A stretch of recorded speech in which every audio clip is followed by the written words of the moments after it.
I stood there, all 5 feet 4 inches of my frail body, facing down delegates twice my size, knowing that if I failed in that moment, our experiment in democracy would collapse before it began. The fate of American liberty hung by a thread that summer in Philadelphia. The Constitutional Convention was falling apart, and with it, the future of our young nation. Welcome, my fellow citizens, to the untold story of how the most physically diminished founding father became the intellectual giant who saved the Republic. I'm James Madison, and today you'll discover how my journey from sickly child to America's constitutional architect reveals 3 powerful principles that still determine your freedoms today. By the end of this video, you'll understand how the government that shapes your daily life was designed by someone society had every reason to underestimate, and why that matters more now than ever before. The problem facing America in 1787 was existential, and it mirrors what troubles many of you today. When power becomes too concentrated, liberty dies. Yet when authority is too dispersed, chaos reigns. The Articles of Confederation had created 13 squabbling mini-nations, each pursuing its own interests at the expense of the whole. This same tension exists in your modern life. You desire both security and freedom, both community standards and individual rights. The brilliant solution I devised over 2 centuries ago continues to navigate this fundamental human dilemma. But imagine the consequences had we failed. Without a workable constitution, the American experiment would have collapsed within a decade. Foreign powers were circling, waiting for our inevitable disintegration. Economic depression threatened to destroy what the revolution had won. Civil unrest, like Shays' rebellion, revealed the precariousness of our situation. The same principles that saved America then are precisely what's at stake in your current political discourse. When you hear debates about federal versus state authority or arguments about checks and balances, these are not abstract concepts. They determine whether your liberty survives or perishes. But before I reveal how I solved this crisis, let me ask you something personal. Have you ever been underestimated because of how you appear on the outside? If so, you and I share more in common than you might think. This document, which you saw in the thumbnail, represents the most remarkable political compromise in human history.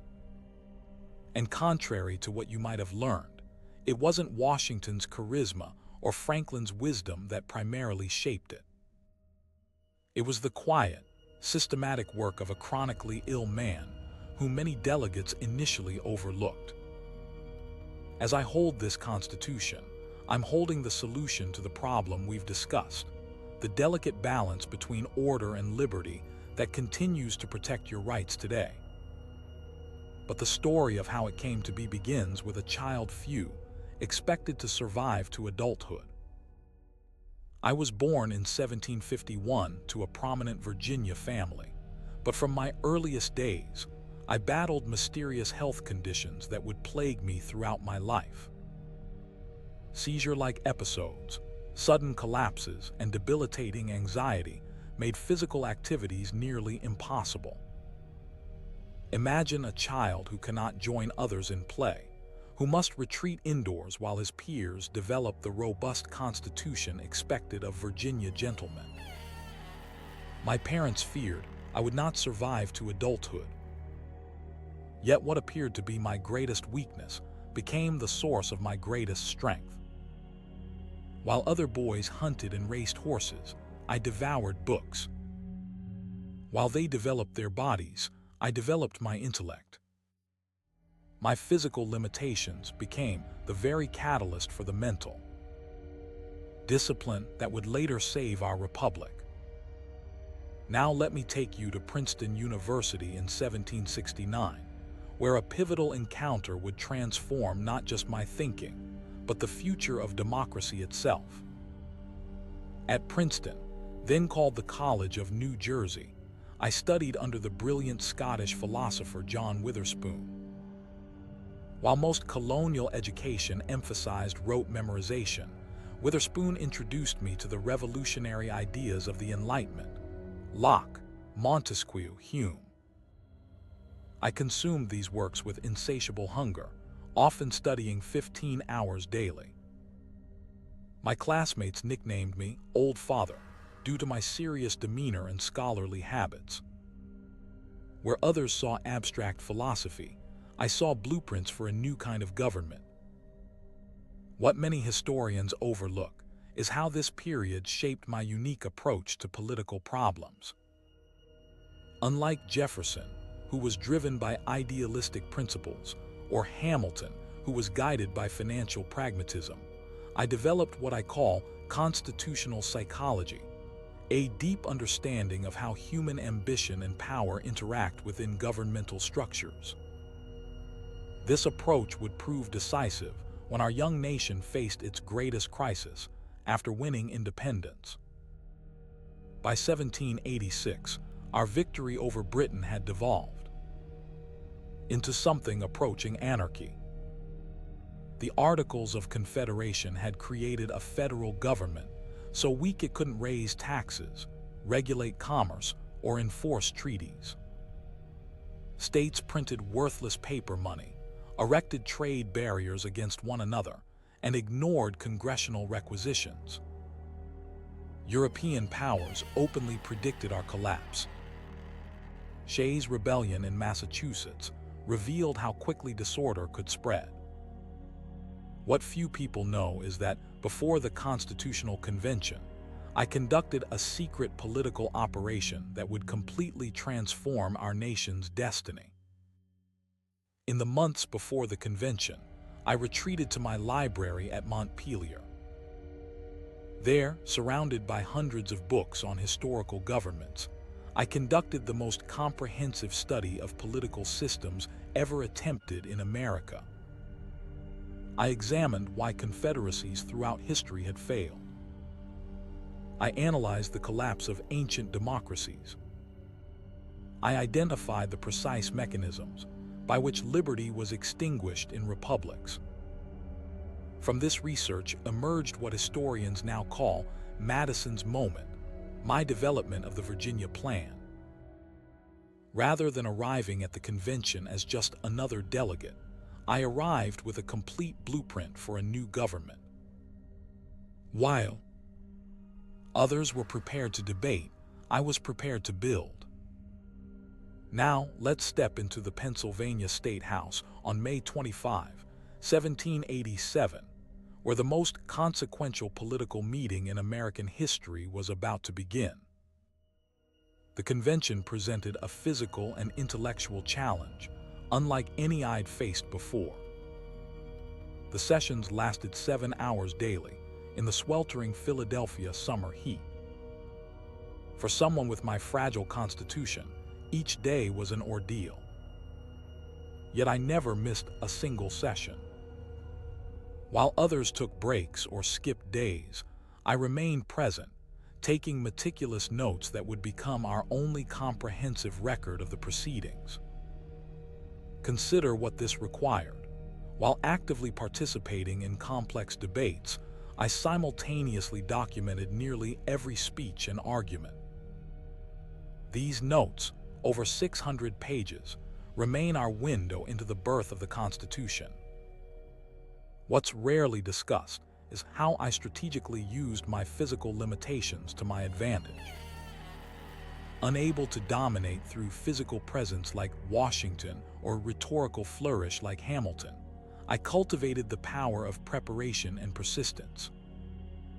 When larger, louder men had exhausted themselves in debate, I would intervene with precisely crafted arguments that cut through the confusion.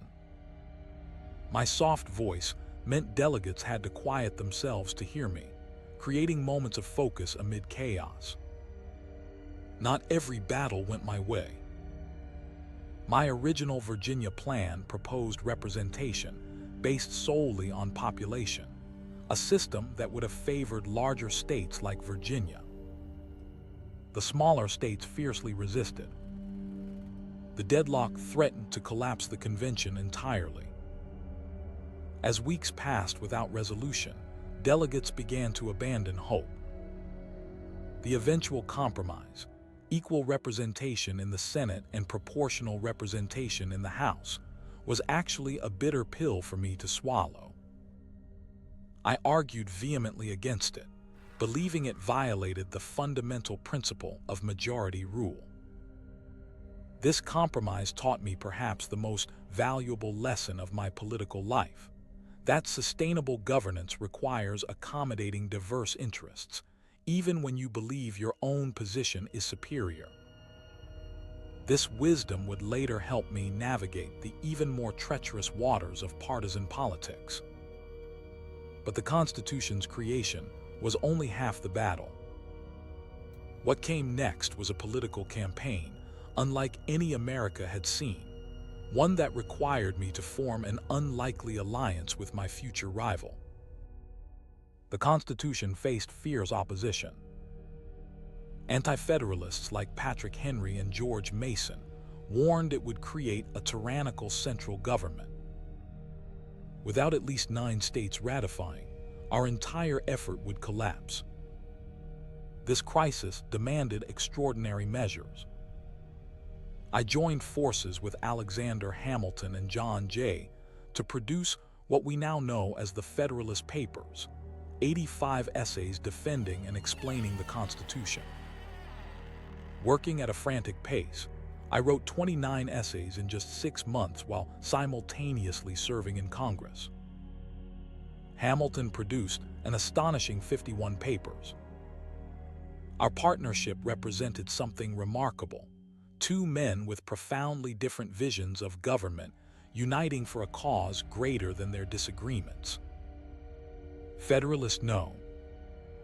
10, which I authored, introduced a revolutionary concept: that a large republic could actually better protect liberty than a small one by controlling the effects of factions.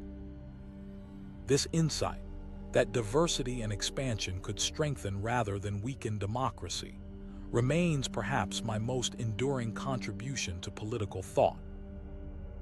Here I must acknowledge one of my greatest political miscalculations. I initially opposed adding a Bill of Rights to the Constitution. My reasoning was technical but flawed. I believed that since the federal government possessed only enumerated powers, listing specific prohibitions was unnecessary and might imply that rights not listed weren't protected. The public disagreed vehemently.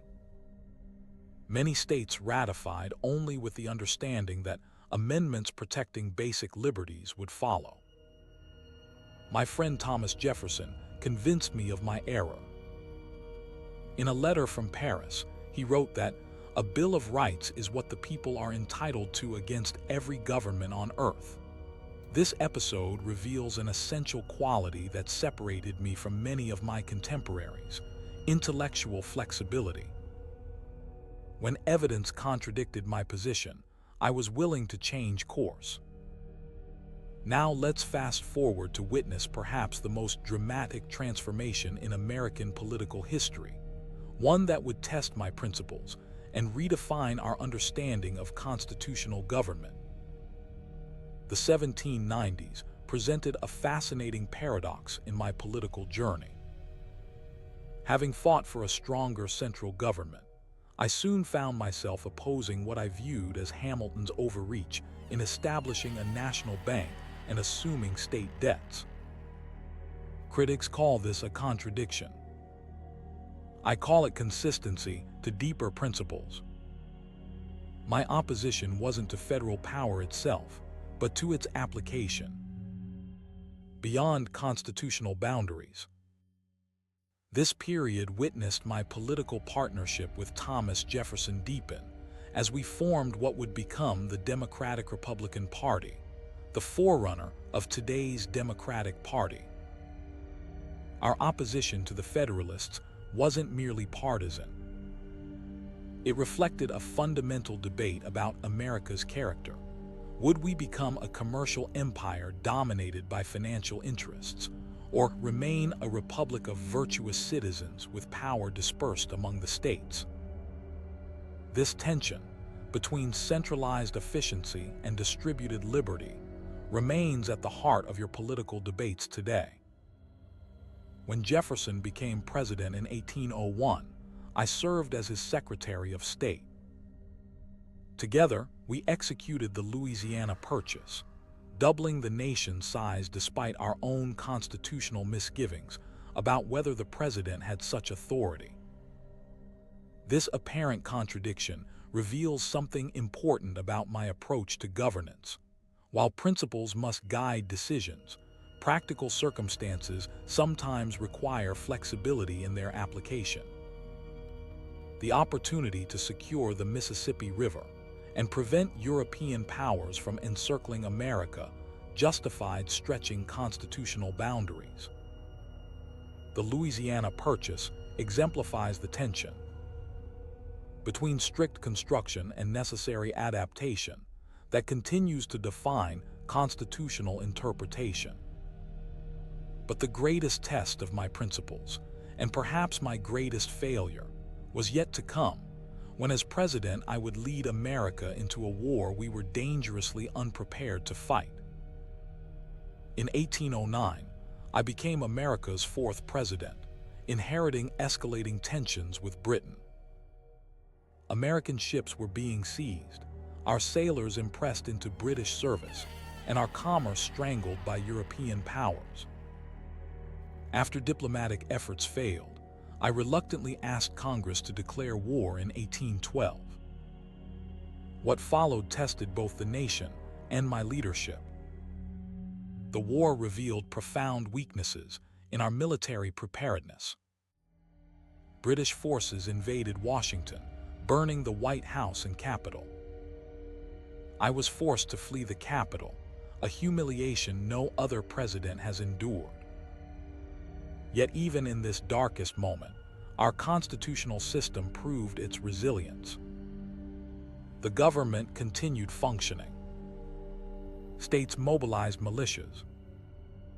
And eventually, at the Battle of New Orleans, Andrew Jackson delivered a victory that transformed our national narrative from defeat to triumph. The War of 1812 taught me, and should teach you, that constitutional principles face their truest test not in times of peace and prosperity, but in moments of extreme crisis. As I entered retirement at Montpelier in 1817, I could reflect on a remarkable journey. The sickly boy given little chance of survival had helped birth a nation, designed its governing framework, and led it through existential threats. My final years were devoted to preserving the historical record. I organized my notes from the Constitutional Convention, arranged my papers, and corresponded with the rising generation of American leaders.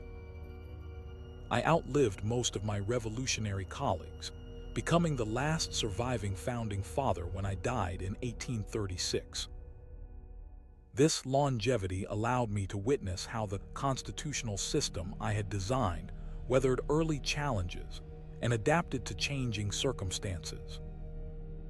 The three fundamental principles I promise to reveal throughout this video are these. First, that power must be divided to be tamed, separated not just between branches of government, but between state and national authorities. Second, that majority rule must be balanced with minority rights, creating a republic rather than a pure democracy. Third, that a constitution must be both firm enough to maintain order and flexible enough to endure across generations. These principles continue to protect your liberties in ways you might take for granted every day. Now, let me share something personal that few historians fully appreciate: the role of my remarkable wife, Dolly, in shaping not just my life, but our national identity. behind my intellectual achievements, stood a woman of extraordinary social and political skill. Madison transformed the role of First Lady, using her warmth and charisma to bridge partisan divides that my more reserved nature could not. While I crafted constitutional arguments, Dolly created the social architecture of Washington, establishing traditions of hospitality that humanized political opponents and facilitated compromise. During the burning of Washington, while I commanded troops, Dolly famously saved Gilbert Stuart's portrait of Washington from the White House, an act symbolizing her commitment to preserving our national heritage. Our partnership reveals something essential about effective leadership: that governance requires not just intellectual rigor but emotional intelligence, the ability to build relationships across differences. This complementary strength was Dolly's genius. If I were to observe your contemporary political landscape, I would be simultaneously heartened and concerned. The constitutional framework has proven remarkably durable, surviving civil war, economic depression, world conflicts, and technological revolutions beyond anything my generation could imagine. Yet I would also recognize dangerous patterns: the excessive concentration of power in the executive branch, the partisan capture of institutions designed to be independent, the erosion of deliberative processes in Congress, and the rise of factions so entrenched they threaten the foundation of Republican government. The solution lies not in abandoning constitutional principles, but in applying them with renewed vigor to modern challenges. The mechanisms I designed, federalism, separation of powers, checks and balances, were never meant as historical artifacts but as living tools for preserving liberty. My fellow citizens, the Constitution I helped craft was never meant to be worshipped as a perfect document. It was designed as a framework that would grow and adapt with the nation it governs. What I would ask of you today is not blind reverence for the past, but thoughtful engagement with the principles that make self-government possible. Study the Constitution not as a historical relic, but as a living inheritance that requires your active stewardship. If you value the delicate balance between liberty and order that defines the American experiment, then subscribe to this channel for more explorations of how constitutional principles apply to contemporary challenges. Next week, we'll examine the remarkable friendship and intellectual partnership between Thomas Jefferson and myself, a relationship that transformed America's political landscape and tested the limits of our constitutional vision. Remember, the founders were not demigods but flawed individuals who, despite their limitations, strived to create something greater than themselves. My own journey from physical weakness to constitutional architect demonstrates that the most powerful contributions often come from those society is quickest to underestimate. Thank you for joining me in this exploration of America's constitutional foundations. Until next time, I remain your humble servant, James Madison.